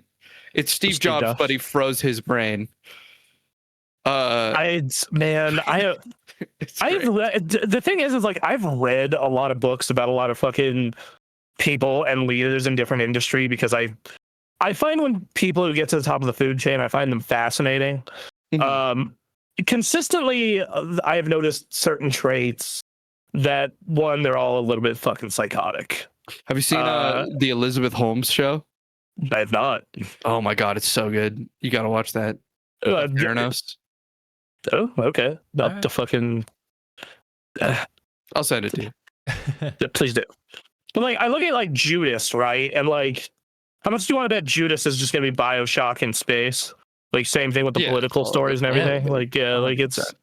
And I'm just like, man, it'd be really funny if the next Bioshock was in space, and they both accidentally do some political theming that's the same. It's very easy. We have two of them are going into space. Two of our techno-fascists going into space. Like that's a pretty good place to go. If they're not cowards, it would be about techno-fascists in space. But they are. So it will be about unpolitically aligned bad man underwater. Man. I don't. Yeah. Yep. I don't. Yep. Man, Bioshock 1 and Bioshock Infinite are both really cool. And this sounds very uncool. Well, I mean, we don't know. We don't know. We don't know what's going on. Yeah, no, I'm saying the scenario we Oh, yeah. Listen, I don't know. You can make highly politically engaged games for at best 5 games before they kill you. That's what happened to Hideo Kojima. Yes. Hideo Kojima got I had a very good discussion about that man fairly recently, a couple months back, and it was basically, I feel like there are a amount of people who treat that man like he is perfect. Mm-hmm. He is not. Right. He's not. He is definitely not. And I remember one of the discussions was like, I mean, the reason why the company hated him is because when he ran the company for 4 years, they didn't make money. Yeah, and that's kind of a big deal for a company. Yeah, he's kind of not about making money, which is the thing you're supposed to be about there. Yeah, and then he spends too much money if you're a fucking producer. The only reason he works with Sony is so well is because they are willing to like make games that don't necessarily make a profit just so they can sell their goddamn hardware. Hideo Kojima doesn't have the kind of evil in his heart that is required to sell Yu-Gi-Oh cards, and that's where Konami makes their money. Yes. I would love to see a Kojima Yu-Gi-Oh game, though. I would love to see a Kojima Yu-Gi-Oh. Fucking awesome. I am moving us away from opening up that can of worms. Yeah, just holy crap! All right, we have 2 more news stories to get through. I was playing 2 recently. Anyway, what's the next one? All right, next story. Hey, Hollow Knight Silksong is a video game, I'm told. And it's supposed to be coming out in 2 weeks. It is imminently a video game. It is emergency ring the bell about to be a video game. Wow. I'm winning fantasy critic, boys. Yeah, he's winning fantasy. This thing's gonna be an 11 out of 10, almost certainly. I'll be curious to hear about it. Yeah, it's I was mentioning this before the podcast, is that there's an interview with one of with the head marketing guy over at Team Cherry, and he was just like, yeah, the game was ready years ago, but we really liked making it, and so we never decided to stop. And that's good. Now it's not going to be a game without flaws. I don't think Hollow Knight's a game without flaws, but it's... I like Hollow Knight, and I even think that game has significant problems. Mm. But but it's gonna be Hollow Knight. But what if they were let to linger on the details for a really, really, really long time, which seems to be what like the past 3 to 4 years of development was. It seems to literally just be lingering on details of like, we should change the coloration here and the placement of things here, and we should make moving on slopes better, and we should make like just lots of little stuff. From what I understand, a lot of the abilities that you're gonna get for why can't I remember her name? The main character of Silksong. I keep wanting to call her Spider. Tom Silksong. Jane Silksong. Jane Silksong. Anyway, she's gonna have a lot of abilities that are stuff that you can tell would have been hard to implement into Hollow Knight's engine. And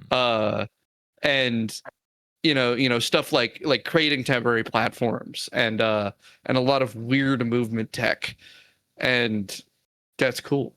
It's great. I like it. I'm here for it. Yeah. I'm looking forward to this. This will be a pretty big moment for the gamers demographic.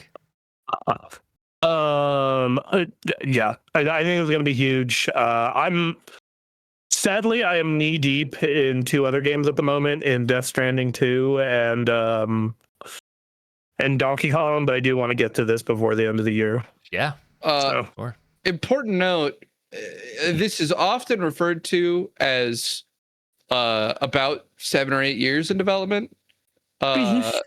But Silksong was a promise from the Hollow Knight Kickstarter. Yes, I do remember that. So it has technically been in creation as long as Hollow Knight was. Yeah, because it was supposed to be a DLC, right? Yeah. And so what the Kickstarter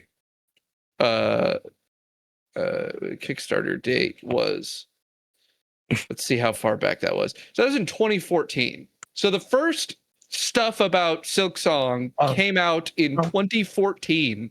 So it's been 11 years. Yep. And it's happening. It's happening now.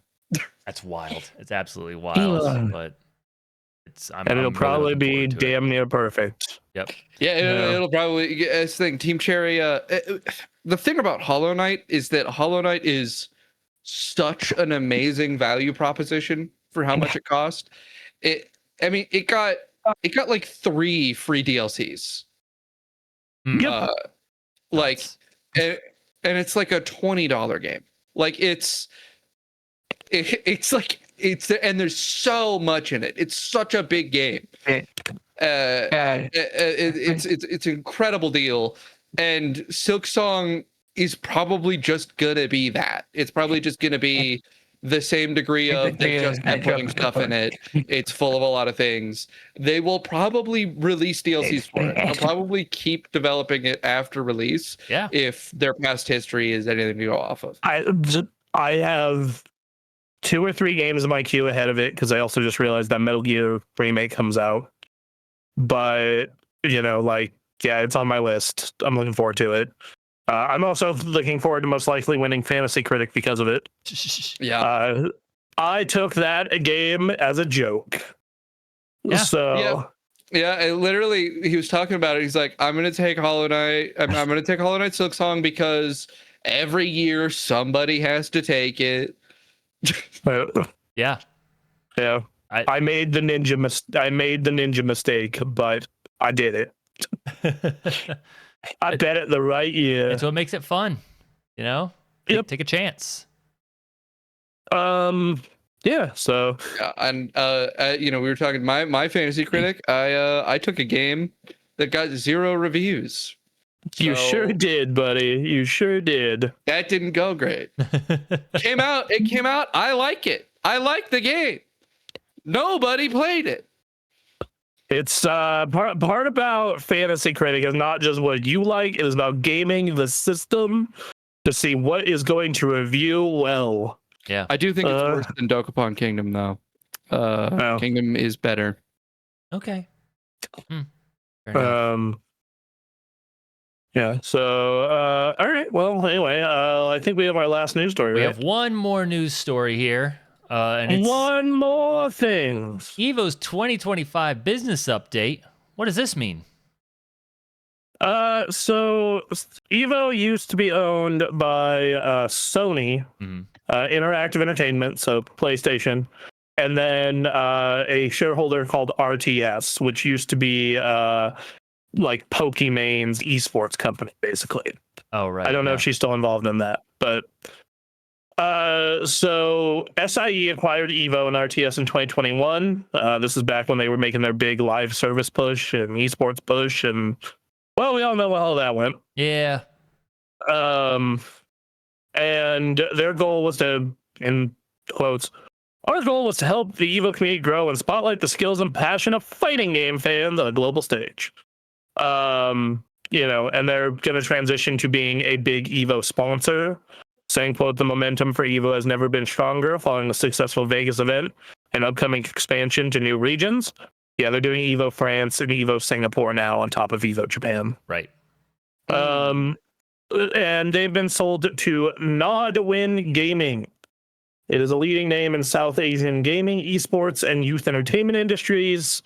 It was also heavily invested in by Saudi Arabia.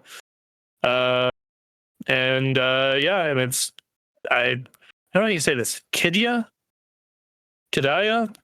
I don't know. Yeah, anyway, they're they own RTS and they're going to be funding big money into it. And, they go on to talk about they talk about the event in Vegas and the 16 titles, and the festival covered 14 acres of show floor, including the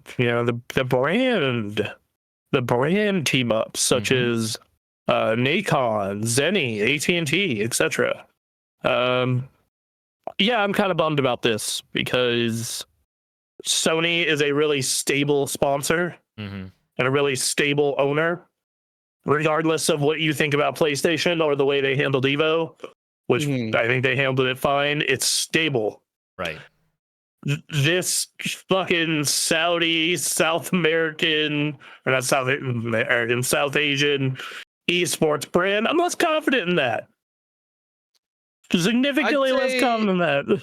I'd say, yeah, I'm certainly not as confident in the brand ownership because, they haven't been, we don't have a track record of how good they are at keeping events running well. Right. The worry is that they're taking the private equity approach of like, this is a great and successful event. Let's run it more efficiently and make it more profitable. But the alternative situation is that it might be that Evo's historical problem has been lack of funding. Obviously they have funding, but I could very easily see there not being as much money behind Evo as it maybe warrants. You do not go into Evo to make a bunch of money. You'll make some money off of Evo for sure, like no doubt about that. And if I was eyeing acquisitions that I believe have growth potential, and I was a big company trying to purchase, esports style acquisition assets, I think Evo's really attractive because it's something that you can very easily look at and go, man, the event's growing every year.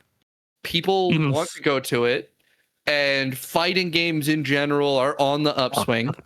If I just give it money, if I just give it a ton of money, this could swallow up even more of the major tournament market, and we could purchase this thing and then juice it and eat the other big events and then make this the only thing that really matters for fighting games, because it almost has been that before, right? It kind of is. There's only one really other big You can argue too. Frosty Faustings is somewhat popular, but like as far as like the big ones, it's like this and Combo Breaker, and Right. Evo is significantly bigger than Combo Breaker. Yeah, I think that every game has Evo and its own thing, right? Is the idea is that you have your Evo, which is it's the big platform not controlled by the company that runs the game, and then if your game is like active enough, the company that runs the game is also putting on their big tournament, and those are the two things that matter. And I think that they want they just want to make Evo bigger is a big possibility here. So here's the thing. I think you can do that, partially just because fighting games are bigger than they've ever been. Like they're actually one of the few genres that are growing amongst young people, which is weird to me. I don't know why the fuck that is, but sure. But I also think that the FGC as a whole, for lack of a better way to say it, is broke. I talked to a dude at Evo. So for those of you who don't know, at Evo, if you get out of a round of pools, you get free Chipotle meal cards. This dude was like, yeah, my wife told me that if I don't win today, we don't eat tonight. So, so like, it's not like there's a whole lot of money for the people who participate in this shit. And I think that this year Evo attendance was actually down a little bit. A lot of people speculate that's because of the economy and people are afraid of, international travel to the United States because, yeah, I get it. Anyway, there's that. If they're expecting like rapid growth in this after they juice a bunch of money into it, I think they're going to be disappointed. I mean, I think primarily Saudi ownership, like the MO for the big Saudi-owned companies is put a ton of money into it and let it lose it, because like the goal is to just have the influence over it, not to not to make it necessarily better, but just to make it big and important. And if you're trying to own the biggest and most important thing in fighting games, Evo is both currently that thing and has the best potential to be more of that. And it is historically that. Like if you talk to any player in fighting games, like, hey, if you could win champion at any game, any tournament, what would it be? It would be Evo. Unless you're a Street Fighter player, because $1 million would be nice. Yeah, like if you're a Street Fighter player, yes, you would take the Street Fighter World Championships. But like otherwise, yeah, you're gonna say Evo. Like if you're a Tekken player, you're gonna say, yeah, Evo Tekken. Like yes, 100%. So I don't know though. I just have this weird vibe with this, but I also have the weird vibe about Sony, and it turned out great. And the people who manage Evo seem to be really good about keeping the culture of Evo alive. Yeah, like the when I was at this was my first Evo in person this year, and the vibe was what everyone said it was. Everyone was there to have a good time. Everyone was really chill. You could go play sets whenever you wanted. The Marvel top 8 and top 24s were rowdy as hell and a lot of fun. It is an event that I read. Sorry, go ahead. I was gonna say, if you look at Saudi-owned sports as the comparison point here, the entire deal in Saudi-owned sports has been, man, I want to go over there because they're offering me crazy money. A little evil, though. It's a little evil, though. Maybe I shouldn't go because of the evil. And so, if they buy Evo, you kind of don't have an alternative. Like, you can't choose not to go to Evo because of the evil. If you're a big fighting game player and you want to compete, like, you're probably gonna go to Evo. Well, you're gonna go to Evo, but I don't think you're gonna go to Evo Saudi Arabia. I think you'll go to Evo Japan, no. Evo Singapore, Evo, the one in Vegas. Evo is in Vegas. Yeah, Evo is in Vegas. That's how it is. And in fact, Saudi Arabian sports, it doesn't do their sports in Saudi Arabia. They keep it where it is. They own it and they make the money off of it. And then you sign the contract, or you don't if you're really not cool with the murder of Jamal Khashoggi. Yeah. And the thing is like I don't. The people who run Evo weren't involved in this. Sony was just like, yeah, we're doing this. Yeah, figure it out. Sony wants to sell an asset. You're like, all right, I guess we'll see. Fingers crossed. These guys are cool about it.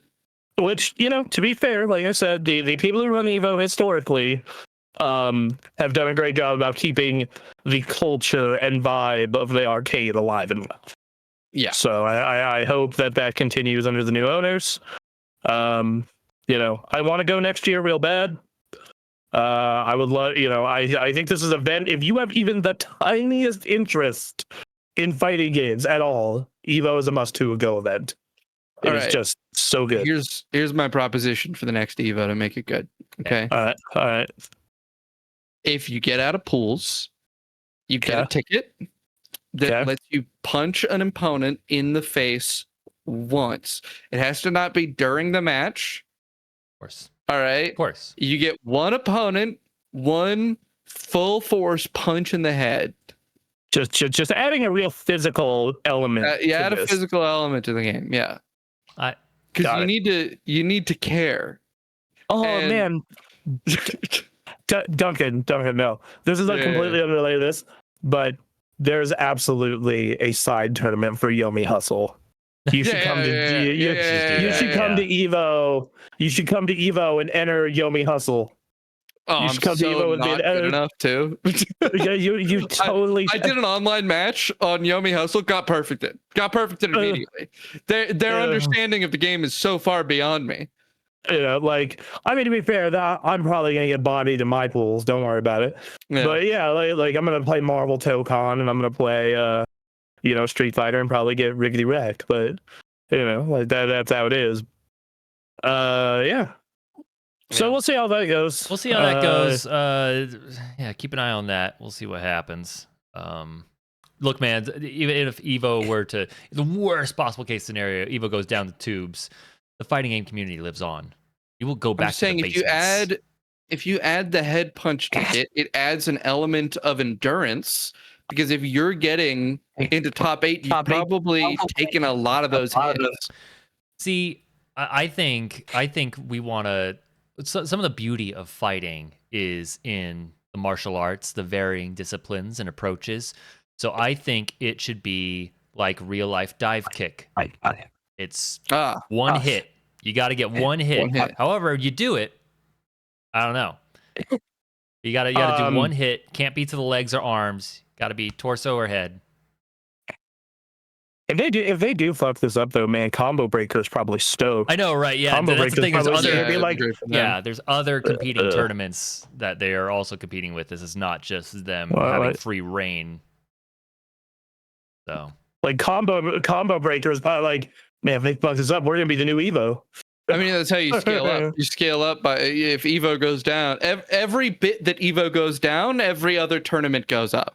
That's right. See, the thing is like there's basically just two though, and realistically there's just one, and that's Combo Breaker. Yeah. To a lesser extent, Frosty Faustings, but like it's Combo Breaker, dog. It's that, and then a giant sphere of locals. It's like the fighting game community lives off of a giant sphere of locals. All across the country. I am sad. I am sad that the Reno locals are not going to be back in swing until like mid-September. Why are they taking a break? They're taking a post-Evo break, and then UNR is having a Nevada esports tournament /LAN on September 13th. Ooh, nice. So they want to leave space. So so they're doing a Street Fighter 6 teams event. Yeah. So All I right. don't know. Well, I'm debating whether I want to sign up for that. Anyway, yeah, sorry. you should get in there. Get in there. I've been playing Elena. I got it up to plat 4. She's fun. Yeah, nice. Hell yeah. Yeah. That's it for news. So we have a few minutes left here. That's a news. What have y'all been up to? Bronson, what have you been up to? I wrote a lot this week, but as for playing video games, I played. I got into Guilty Gear Strive. They finally released their proper ranked update in Lucy. I went into training mode with Lucy for a little bit and realized, man, I'm gonna have to go run through this game's combo trials and a million other things before I even think about getting competitive with it. It's so deep. But Lucy seems cool. She is listed as easy to play as well. She's a 4 out of 5 for ease of use. Nice, good. She's a lot of fun. She has this special that's, I think it's quarter circle back special. That's like a fast hitting low. That's like, yeah, fuck yeah. And you can combo off of it. Ooh, Oh my it's God. good. It's good shit. I played another indie game this week. That's about it. In fact, one that I've already mentioned before, I played Barony. Oh, right. Yeah. And that's a good game. Good. They had a seed event this weekend that made it so you get 250% XP from enemy kills, which leads to really weird runs. All right. Yeah. All right. Thick. Another one for mine is building up Death Stranding for the first time since like being hella busy and then going on vacation. 2. Yeah, Death Stranding 2. Sorry. Gotcha. And I love that game. Basically, when you boot it up, is like, here's everything that happened the last time you played. Like, here's all the stuff that happened in the story. I appreciate it. Did you get to the VTuber yet? No, I've not gotten to the VTuber yet. Yeah, tell me when you get to the VTuber. I'm still very early in that game. I just got Dollman. I just got Dollman. I just got signed up with the new thing. I had the big end of Act 2 twist happen. I'm still very, very, very early. I am enjoying it a lot though. So yeah, no, it's man, I can't wait for you to get there. Yeah, all the bits of him on stage talking to her about the game, and she's just like, I'm really surprised I'm here or doing any of this.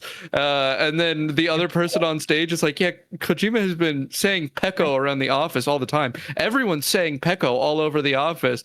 And she's like, why do you guys say it? I don't even say it anymore. It's really cringe. I want to really double down and focus on that game while doing Metal Gear Solid 3 at the same time, so I can compare and contrast like Kojima with an editor with like, you know, new unleashed Kojima. Because what my brain is telling me is the last time that I felt Kojima's writing was like at its best was Metal Gear 2 and 3. So that's what my brain is telling me, and that's what like my brain is telling me as far as his pacing and his everything else goes. Mm-hmm. But I want to play his latest and what I consider to be what he peaked at back to back or next to each other, so I can compare and contrast and be like, okay, am I right or is this nostalgia? Because my current opinion of Death Stranding and Death Stranding 2 is this is a really cool game with some cool messages and a good story that has really piss poor pacing, and this man is very much up his own asshole. You know, yes, he has very much crawled all the way into his own ass. Yeah, what we're here for. Genius Code Jumbo. So yeah. Anyway, as for the quality of the gameplay, it's still good. You walk a lot. Okay. I look forward to the part of the game where I get my music player, so you listen to music while I that would be good. do my long walks. That would be good. So, all right. Yep. Emily, what have you played? A little bit of Donkey Kong and a little bit of Expedition 33. How far are you in Expedition 33? I need to talk about it. Just got out of the Flying Waters. Like, I literally just got out of it. Did you...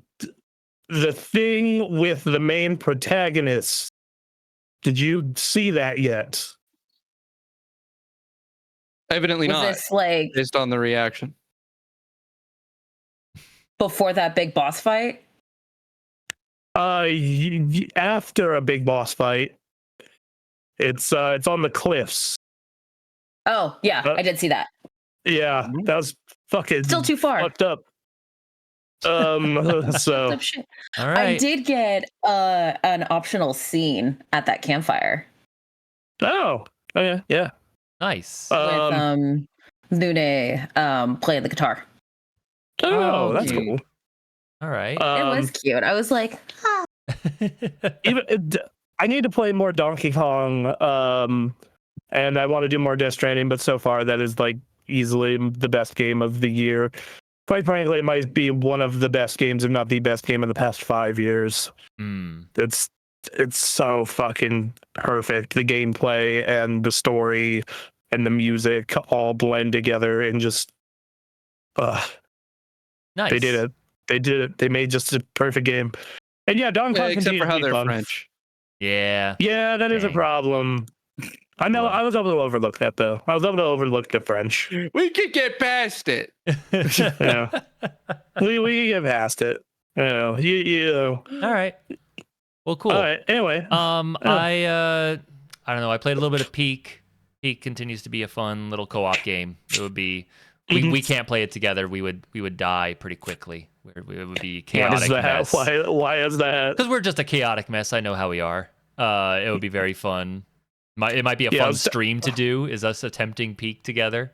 But I was actually like capturing footage of Sea of Thieves this week. Oh man, for the video I'm working on, and I was just like, man, I'm just playing Sea of Thieves with Aaron and Stephanie and Parker. Yeah, man, that was good times. They were good times. They were very good times.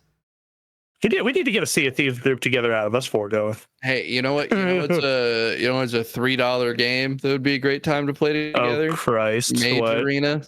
Mage Arena is great. Mage Arena. Mage Arena. It's the game where you cast spells using your voice. Oh no! So it seems like the most terrible stream game of all time. Yeah, you have it's a huge stream game right now. Like its whole thing is that a bunch of streamers are playing it. Okay. It's it's one of those like flash in the pan streamer games where you yell fireball, fireball, freeze, using like a RuneScape aesthetic. That's interesting. Just weird. Duncan, okay, wow. All right. Duncan, I appreciate you bring all this weird stuff to our attention. It's like garbage that I never ever want to touch almost ever. So great. I'm glad it exists. I'm glad someone here knows and can talk about it. Because man, me and Logan were playing it. We're like fireball, freeze, wormhole. My God. Yeah, I'll get Parker on the line. We can do some Sea of Thieves stuff. Well, we have some plans in the works on us playing video games up here on the internet. We'll keep an eye out for that. I'm just gonna say the only other game I played was a little game called Skate House. It's essentially just a skate shop simulator. It's $10. And if you're interested in skateboarding anyway, it's just fun. It's a fun little clicker management thing. So I remember when you said management game, Anthony's ears like perked up. it's literally it's nothing. It's unfortunately it doesn't go too far in. It's not like here's the specifics of putting a skateboard together. It's like more the business management aspect, and it's still not like full on sim. It's very casual. It's about the vibes. I made a quarter pipe or a half pipe of sorts in my skate shop that I can't skate because that's not what the game's about. Just about enjoying the vibes of what skate shops are, and it's cool. So nice. Fair. Okay, well, I think that's a show, y'all. I think that's a show. Yeah. So hey, we're on YouTube. That's where our primary stuff is. You want to check out our videos that have been made and are going to be made about this podcast, and also just extra stuff, editorials. They're coming. So keep an eye out for that. We are on Discord, so that's where we're having most of our conversations. If you want to come join us there for that. And then we're on social. So if you need to reach out to us, usually you can reach out to one of those, and we'll be right there. So. And, also, if you found this via the podcast channel, we have a regular channel. We do. Super Gamecraft. Yes, over on YouTube over there. And if you want to listen to the audio versions, we're on Spotify, Apple Music, other podcast services, I believe. So, yeah. Yeah. So subscribe or I'll ingest an ampule of bromine. You heard him. Jesus Christ. You heard him. I wonder if that actually will ever work. Don't like we're gonna get like if we get comments like in years from now being like I don't want him to ingest that ampule of bromine. That's a dangerous chemical. Yeah, I don't want him to die. Duncan, I commented. I'm here. All right, we're getting out of here. We're gonna go play video games and other things. So bye. Bye, y'all.